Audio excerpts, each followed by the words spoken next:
déglu na déglu nga ko waaw d'accord. oui Mamy. au prochain est-ce que mën nañu poser cette question là. non mais au prochain diffuseur de fausses nouvelles c'est tout. maintenant on écoute. sama téléphone bii nag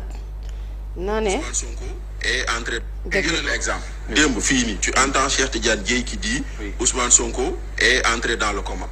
xaw ma dafa dugg coma xaw ma dafa. il a eu un malaise je sais pas. mais le premier réflexe d'un bon journaliste normal. ça aurait été d'appeler l'administration pénitentiaire. ça c'est le réflexe normal. ou de l'hôpital. non parce que Ousmane Sonko est sous la responsabilité de l'administration pénitentiaire. joxe nañ information bi tu dis mais sëñ bi salaamaaleykum diw nee na. est-ce que lan ngeen ci wax. ñu ne la dëgg la am du dëgg mais tu te lèves le matin tout le monde le reprend. sans que personne n'ait eu le soin. justement le soin de dire xaaral ma dem recouper information ndax dëgg la wala du dëgg. lan moo ñu wóor ni c'est pas de la manipulation. ça c'est des fautes graves. c'est des faits c'est des fautes graves. ça c'est Bachir Fofana bi ñuy wax ci dossier wu Pape Alé Niang période bi nga xam ne on véhiculait l'information selon laquelle Ousmane Sonko dafa nekk dans le coma. C'était les propos qu'a tenu notre confrère Bachir Fofana sur le rappel du professionnalisme du journaliste qui se doit de vérifier, recouper avant de diffuser ou même de partager une information. C'est ce même Bachir Fofana. Qu'est-ce qui a changé entre ce Bachir Fofana-là et le Bachir Fofana bi ñu dégg sur le plateau de notre consoeur Aïssatou Diop Fall tenir des propos et je me demande Bachir ndax am nga temps wu vérifier Assemblée nationale ba xam ndax Cheikh moo gagné contrat bi waaw wala déet vérifier information selon laquelle des voitures coûtent tant de millions et que kenn yenn ci oto yi ou benn ci oto bi dañ koy may soxnaas xawma benn kilifa. Est-ce que Bachir jël na temps wu recouper information yi comme ni ko journaliste yëpp war a defee balaa ñu koy partager di ko diffuser tu sais yéenewuñu benn taskatu xibaar mu nekk ci ay jafe-jafe encore moins mu am ay démêlés ak justice wala sax ñu koy tëj kaso ndax kaso moom kenn yéenewu ko benn doomu aadama mais gis nga Abbas li ma doon wax sànq sur la responsabilité du journaliste quand on se permet de diffuser certaines informations et surtout quand on ñu def erreur dugg ci monsieur révélation ak le buzz de l'information tout ça parce que soit on est contre un gouvernement enfin man sax j'ai pas de problème avec koo xamante ne tu es contre le gouvernement tu le dis y a pas de souci mais encore une fois que ça soit des informations fondées sur le juste et sur le vrai sur quelque chose de vérifiable et de palpable et je l'ai dit et redit sur ce même plateau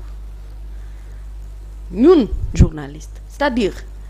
balaa ñoo mën a aujourd'hui di xuus ak a commentaire di sax chroniquer ci loo xamante ne c'est des achats liés à des dépenses ci Assemblée nationale te amuñu ci preuve nañ ci maanoo wax lu ñu xamul tant que Assemblée nationale ndax àpp ba jotagul pour ñu mën a wax ci oto yi ndikk naam déet ñaata lañ ko jëndee ak ñaata la yegsee jotagul. Le président de l'Assemblée nationale El Malick Ndiaye a fait une grande émission avec notre confrère Moustapha Diop de Walf sur cette question des véhicules. Il s'est prononcé sur la procédure te ba léegi mu prononcé sur la procédure waxagul bokk ba fii nu toll nii lan la ñu décider lan la ñuy def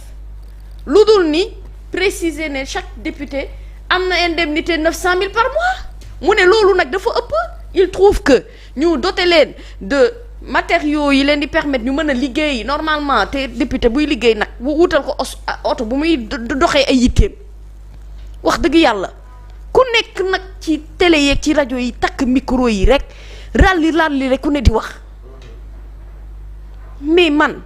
ces gens-là souvent qui ne rendent pas service à tout un peuple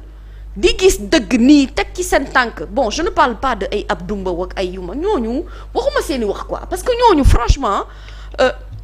xanaa dañoo nekk ci seen rôle di défendre ñu leen di défendre ñooñu waxuma seeni wax c'est légitime que ñu toog naan jaadu nag jaaduwul c'est légitime même bu fekkente ne xam nañu ne c'est de la malhonnêteté intellectuelle purement et simplement mais ce que je ne peux pas comprendre c'est que ay nit di bàyyi la promotion de la fausse diffusion d'informations de la manipulation et d'une information mensongère ça c'est impardonnable ñun suñu bopp waruñu ko naw encore moins nag ñu di ko servir public bi te ci biir public bi am ñoo xam ne dañuy gëm li ngay wax parce qu'ils ont foi ci yow kàddu yi ngay yëkkati Pape am réew du ay caaxaan te mënuñu koo defar ak di ko nasit ci ay caaxaan il faut que ñu xam le sens de la bonne information ak information doole bi mu am boo ko xësee ba tasaare ci jamono bii nu toll ku ci nekk am ci kàddoom saa waay looy wax war naa mën a doon loo xam ne da nga koy prouver suba le refus du journaliste de partager sa source xam nañu ko d'accord mais quand on va jusqu'à sur un plateau donner des allégations aussi claires c'est que war ngaa mën a am ci loo jafandu quand même ba mu dëgër démenti bi nag assemblée nationale du ko indi ndax waxtu wi jotagul xamagunu fu nu toll ci li nuy liggéey prononcé gunu ci mbir bi ni mel assemblée ci li muy liggéey ak ci réforme yi nga xam ne apporté na ko biir assemblée nationale fësal na ko askan wi xam ko ci li mu war a xam bu jotee nag pour nu xam député yi oto yi ñaata la leen dikke kanaga ne marché bi fan la yëf yi toll ils vont communiquer dans ce sens pour leeral ko li nga xamante ne moom moo jëm ci askan wi information bi ñu war a mën a am nañ arrêter cette hypocrisie là bi nga xamante ne moom la ñu nekkee réew kenn mënu koo tabax ci ay naaféq loolu mënul nekk am réew buñ ko bëggee liggéey dañuy waxante dëgg mënoo toog rek parce que dalaa neex rek saa waay nga toog yàq lu la neex doomu aadama boo xamante ne nii même bu fekkente ne moom nee nañu du moom moo porté plainte sax procureur moo autosaisiru nga war a jàkkaarlu boobulee procureur bokk ci système judiciaire boo xamante ne xëy na décision wu Cheikh Gueye ak ñeneen ña ca topp enquête buy wëy sax te sotteegul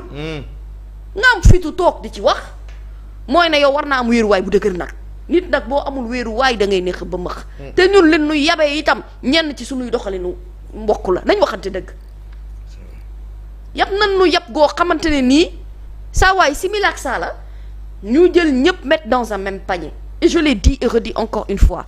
tous les journalistes de ce pays ne sont pas malhonnêtes tous les journalistes de ce pays du ñoom ñoo manqué professionnalisme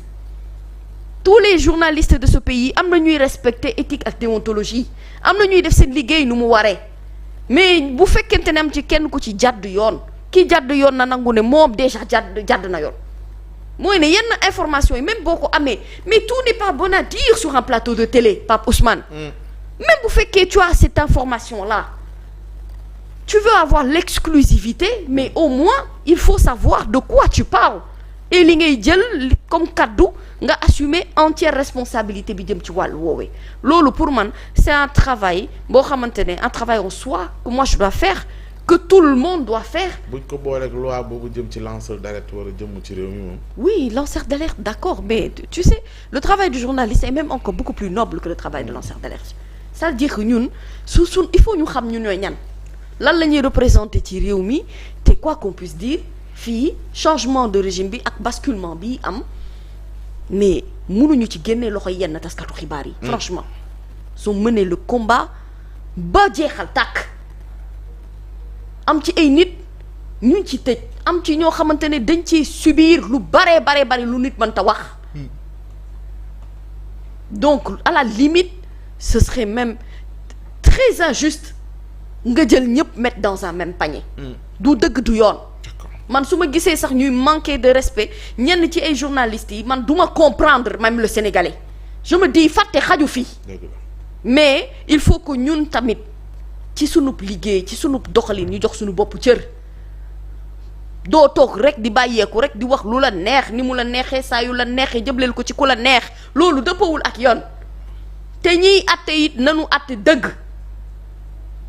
kii dóore boo ko ne bàyyi dóor danga naan kii tooñ bàyyi tooñ loolu mooy dëgg bu tooñ amul dóore du am à qui le suivant au prochain qui va se mettre sur un plateau de télé di divulguer ay informations yoo xamante ne tu n'as pas les moyens de le prouver devant la justice bu boobaa ce sera ton tour mais bu ñëpp yemee ci cadre bi nga xamante ne moo nu tënk ñun ñëpp defe naa ne jafe-jafe du am te ku mu neex mën ngaa far fa la neex waaye looy wax na dëppoo ak dëgg. noo koy comprendre ak Serigne Saliou Gueye aussi directeur général bu Yoor nekk chroniqueur te Sénégal 7 mi profité ci émission bi mu fay def wax ni am na ay DG yoo xamante ne ñu ngi construire